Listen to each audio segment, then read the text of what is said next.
La véritable histoire de Robin des Bois. Robin des Bois n'a pas toujours été le hors-la-loi que l'on connaît.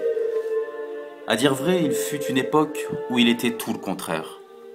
Étudiant brillant au sein de la faculté ultramoderne internationale de droit de Saint-Denis, il a toujours su qu'il deviendrait un jour cet avocat puissant comme une montagne qui, coûte que coûte, défendrait contre vents et marées, contre les riches et fortunés, la veuve, l'orphelin et quelques âmes égarées.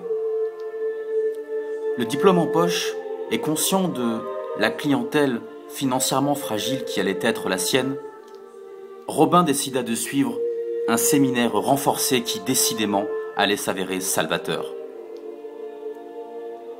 Malin comme un singe, Robin comprit que pour briller, il lui faudrait s'éloigner de ses confrères un peu trop brillants. Aussi, il eut l'idée de génie d'installer son cabinet flambant neuf dans la zone franche industrielle et commerciale de Marapuldo.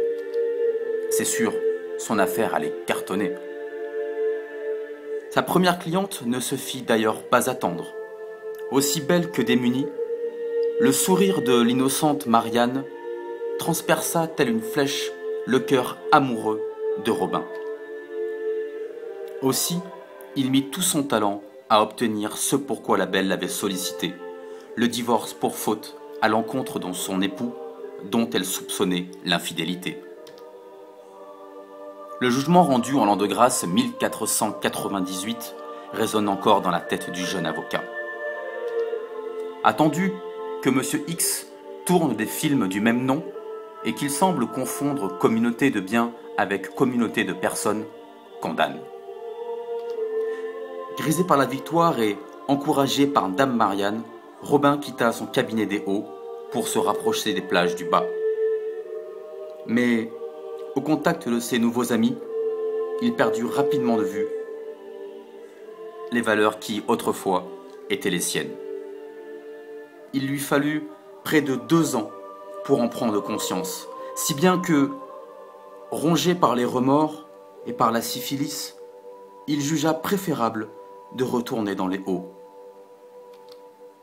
Choqué cependant de constater qu'il n'avait toujours pas reçu la FM du dossier Marianne, Robin comprit que le système judiciaire ne permettrait jamais au pot de terre de briser le pot de fer.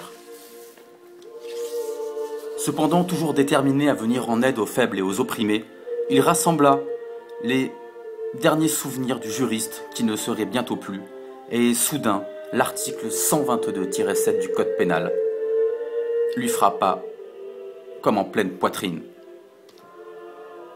N'est pas pénalement responsable la personne qui, face à un danger qui menace autrui, accomplit un acte nécessaire à la sauvegarde de la personne. À n'en pas douter, le droit à mener une vie décente surpassait de beaucoup le droit de propriété. Robin ne plaiderait plus, Robin allait voler. Quittant sa robe pour se saisir de sa plus belle paire de collants, il s'enfonça dans les bois, l'état de nécessité chevillé au corps.